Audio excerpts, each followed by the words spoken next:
Assalamu alaikum. Today we will discuss about Uridanales, in which we will discuss about rust fungi. It is the largest order. About 7,000 species are present in it. ये आपके course pack की जो आपकी book है उसी का page है, और ये भी आपने इसके अंदर से जस्ट सिलेक्टिव पोर्शन जो है वो करना है, बाकी आपने इसके अंदर से जितना भी है वो छोड़ते जाना है। सबसे पहले जब आप ये चैप्टर खोलेंगे तो यहाँ पर आपने ऑर्डर की जो स्पीशीज़ का नंबर है वो करना है। उसके बाद आपने जस्ट ये जो मार्क हुआ है ये करना है, और उसके बाद यहाँ पर आप आएंगे लास्ट पे, और इसके अंदर बताया गया है कि जो इसके यूरिडिनेल्स के अंदर जो मेंबर्स आते हैं उनके अंदर सेप्टा प्रेजेंट हो तो वो बिल्कुल सिंपल टाइप का प्रेजेंट होता है, और सेप्टा के अंदर बहुत ही सिंपल और सिंगल पोर जो हैं वो प्रेजेंट होते हैं। पोर्स जो हैं वो ओपन भी हो सकते हैं और किसी चीज़ की वजह से प्लग भी हो सकते हैं। इसके अलावा इसके अंदर जो डॉलीपोर स्ट्रक्चर होता है वो प्रेजेंट नहीं होता, और क्लैम कनेक्शंस भी एब्सेंट होते हैं इसके अंदर। इतना करेंगे आप, उसके बाद फिर नीचे आ जाएंगे यहाँ पर जहाँ पर लिखा हुआ है यूरिडिनेल्स द रस्ट फंजाई। हेडिंग आप नहीं देंगे, सिंपली आप करेंगे यहाँ पर आ जाएंगे कि रस्ट फंजाई जो है वो बहुत ही इम्पॉर्टेंट ग्रुप है। इसके अलावा दे आर फाउंड एवरीवेयर, और इसके अंदर 5 डिफरेंट स्टेजेस की जो स्पोर्स हैं वो प्रेजेंट होते हैं।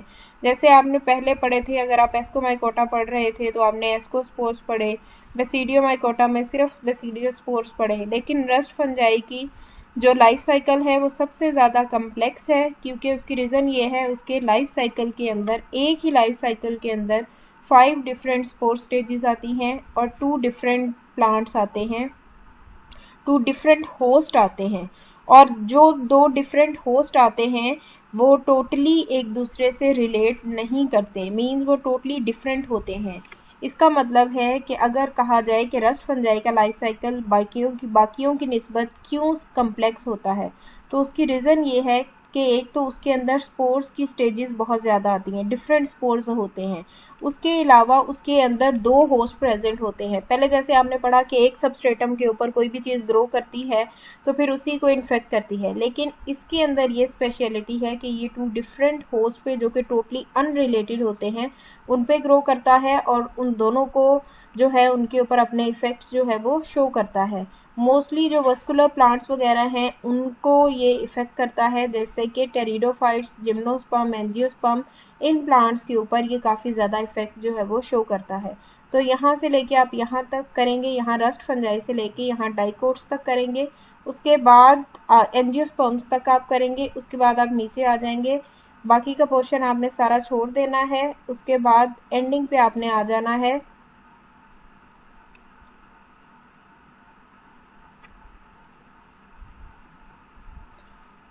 नेक्स्ट पेज पे आपने फिर यहाँ पर बिल्कुल नेक्स्ट पेज की भी एंडिंग की तरफ आपने आ जाना है, और यहाँ पर रस्ट फंजाई के नेम के बारे में दिया गया है और इसके कलर के बारे में दिया गया है। जैसे स्मट फंजाई के बारे में आपने पढ़ा था कि वो ब्लैक अपीयरेंस जो है वो शो करता है, इन द सेम वे जो रस्ट फंजाई होता है ये रेडिश ब्राउन कलर जो है वो शो करता है, और इसके स्पोर्स जो हैं वो क्रॉप्स के ऊपर पस्टल्स की फॉर्म में पस्टल्स के अंदर प्रोड्यूस होते हैं। पस्टल्स का मतलब होता है अक्सर जैसे छाले टाइप या उभार टाइप, जैसे कोई अपीयरेंस होती है, बल्कि सी अपीयरेंस क्रॉप के ऊपर जो है वो शो होगी, और उसके अंदर रस्टेड से रस्ट कलर जिस तरह का होता है उस तरह के कलर के स्पोर्स प्रेजेंट होंगे। रस्ट का मतलब होता है जिस तरह जंग, किसी चीज को अगर आपने देखा हो लोहे को जंग लग जाती है तो जंग जो होती है वो रस्टेड कलर की होती है, वो रस्टी अपीयरेंस शो करती है। तो इस तरह का कलर जो है वो स्पोर्स इसके शो करेंगे। जैसे स्मट के अंदर आपने पढ़ा था ब्लैक अपीयरेंस थी, इन द सेम वे इसके अंदर रेडिश टाइप की अपीयरेंस जो है वो नजर आती है। सीरियल क्रॉप्स वगैरह को बहुत ज़्यादा डैमेज जो है ये रस्ट की वजह से होता है।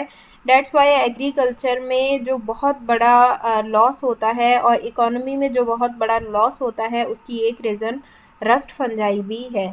तो यहाँ पर आप इसके जस्ट इसका ये कलर वगैरह पेरेंट्स के बारे में करेंगे और बताएंगे कि ये क्रॉप्स के लिए बहुत ज़्यादा लॉस क्रिएट करता है।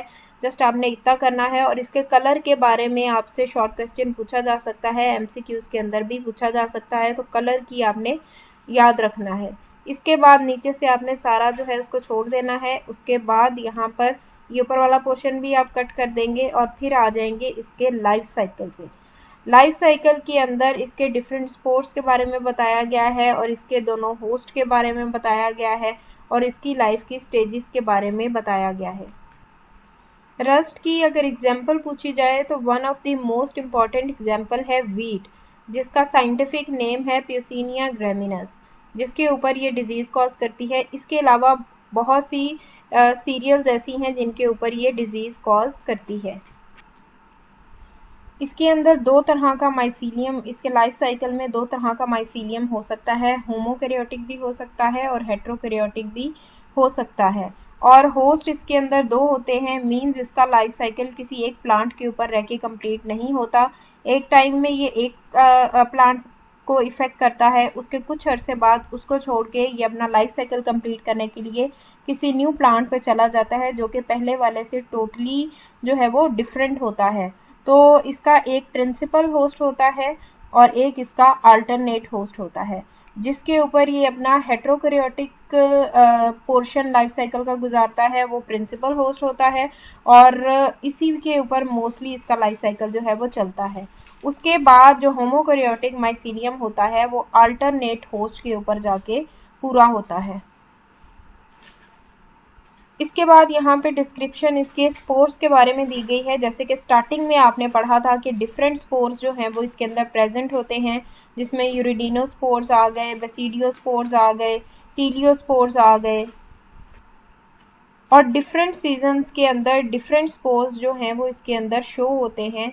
जैसे कि यहाँ पर इसका लाइफ साइकिल दिखाया गया है कि किस तरह से इसके अंदर डिफरेंट स्टेजेस होती हैं। दो होस्ट यहाँ पर दिखाए गए हैं, एक होस्ट जो है वो बर्बेरिस है और एक होस्ट जो है वो सीरियल्स हैं। यहाँ पर दो डिफरेंट होस्ट आप देख रहे हैं, बर्बेरिस और सीरियल्स। इसके बाद हम देखेंगे कि तीन स्टेजेस जो हैं जो कि लाइफ साइकिल की होती हैं, प्लाज्मोगैमी, कैरियोगैमी और मेयोसिस। प्लाज्मोगैमी जो है वो एक होस्ट पे कंप्लीट होती है और कैरियोगैमी और मेयोसिस नेक्स्ट होस्ट पे कंप्लीट होती हैं। इसका मतलब है कि अगर ये एक होस्ट पे रहता है तो वहां पर कभी भी इसकी लाइफ साइकिल कंप्लीट नहीं होगी, क्योंकि प्लाज्मोगैमी सिर्फ करने से इसका लाइफ साइकिल कंप्लीट नहीं होगा और ना ही दूसरे होस्ट पे खाली कैरियो और गैमी मेयोसिस से इसका साइकिल कंप्लीट होगा, क्योंकि जब तक प्लाज्मोगैमी नहीं होगी तब तक कैरियोगैमी और मेयोसिस नहीं हो सकेगा। तो इस वाली इसकी फर्स्ट होस्ट के बिना इसका सेकंड होस्ट जो है वो अपना साइकिल नहीं चला सकता। इन द सेम वे सिर्फ प्लाज्मोगैमी हो जाए, बाकी अगली स्टेजेस ना हो, तब भी इसका लाइफ साइकिल जो है वो इनकम्प्लीट है। तो दो डिफरेंट होस्ट जो हैं वो इसके लाइफ साइकिल के लिए ज़रूरी हैं। जैसे कि यहाँ पर अगर प्लाज्मोगैमी देखा जाए तो एक प्लांट है, प्लांट के ऊपर स्पर्मोगोनियम प्रेजेंट है जिसके अंदर स्पोर्स प्रेजेंट होते हैं। एक इंसेक्ट आया, उसने इसके स्पोर्स जो हैं वो इन्वायरमेंट के अंदर स्प्रेड कर दिए। अब ये स्पोर्स दो तरह के हैं, जैसे कि हम लोग देखते हैं कि mating type two different types होती हैं। जैसे आपने लास्ट टाइम साइकिल के अंदर देखा था कि दो डिफरेंट टाइप्स को किस तरह से उनके स्पोर्स को शो किया गया था। एक का सर्कल जो था वो फिल्ड था और एक का सर्कल जो था वो अनफिल्ड था। तो इन द सेम वे इसके अंदर भी सर्कल्स जो हैं वो दो तरह के हैं, एक जो टोटली फिल्ड है और एक जो फिल्ड नहीं है, जो ब्लैंक हैं। तो यहाँ पर जब प्लाज्मोगैमी की प्रोसेस होगी तो ये दोनों के दोनों स्पोर्स, दोनों की दोनों डिफरेंट टाइप्स मेट करेंगी और इनके स्पोर जो हैं वो एक ही माइसीलियम के अंदर आ जाएंगे। तो फिर इसको कहेंगे कि ये डाइकैरियोटाइजेशन है। डाइकैरियोटिक का क्या मतलब होता है कि उसके अंदर दो अलग अलग टाइप के न्यूक्लियाई एट अ टाइम को एग्जिस्ट कर रहे हैं। तो यहाँ पे डाइकैरियोटाइजेशन हो जाएगी और फिर नेक्स्ट जो है इसके जो स्पोर्स बनेंगे वो होंगे वो एशियम के अंदर बनेंगे और उनको एशियोस्पोर्स कहा जाएगा।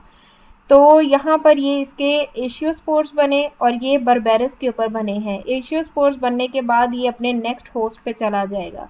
नेक्स्ट होस्ट पे जाके उसके यूरिडियम के अंदर यूरिडियोस्पोर्स बनाएगा। अब कौन से स्पोर्स बने हैं? यूरिडियोस्पोर्स, और ये भी विंड के साथ स्प्रेड कर जाएंगे। अब जब तक ये यूरिडियोस्पोर्स बने हैं इसके अंदर आप देख सकते हैं कि ब्लैक अलहदा से हैं, वाइट अलहदा से हैं। इसका मतलब है कि अभी तक इनकी फ्यूजन जो न्यूक्लियाई हैं उनकी फ्यूजन नहीं हुई। अब यहाँ पर पहले हमने पढ़े एशियोस्पोर्स, अब हमने पढ़े यहाँ पे यूरिडीनियोस्पोर, और यूरिडीनियोस्पोर्स के बाद नेक्स्ट जो स्टेज आती है वो आती है टीलियोस्पोर्स की।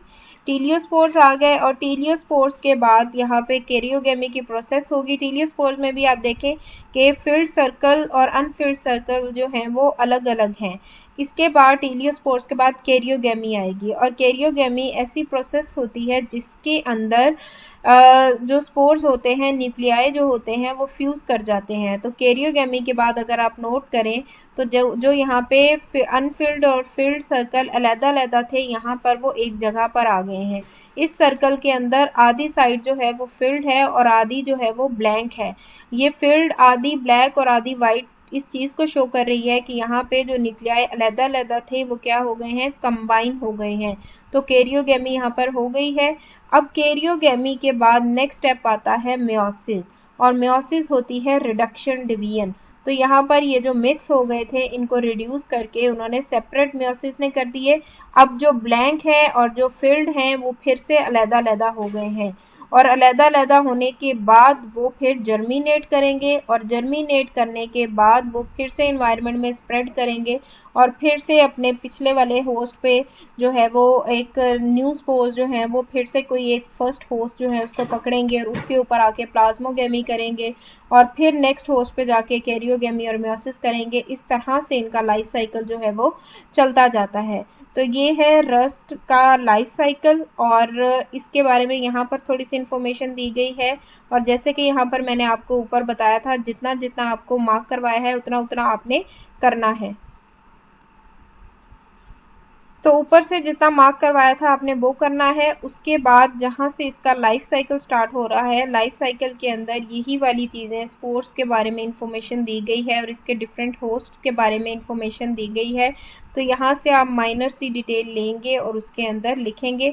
बाकी जहाँ पर इसका लाइफ साइकिल कंप्लीट हो रहा है उसके बाद बाकी चीज़ें आपने इसके अंदर नहीं करनी, इन सारी चीज़ों को आपने कट कर देना है, क्योंकि ये सब कुछ, ये डाटा जो है ये आपके काम का नहीं है। आपने जस्ट इसका लाइफ साइकिल करना है, और ऊपर जहाँ जहाँ से आपको बताया गया है आपने वो करना है। और इसकी जो लाइफ साइकिल की डिस्क्रिप्शन है वो माइनर डिस्क्रिप्शन आपने इसके जो यहाँ पर लाइफ साइकिल दिया गया है इससे आपने इंक्लूड कर लेनी है। तो ये था आपका रस्ट फंजाई।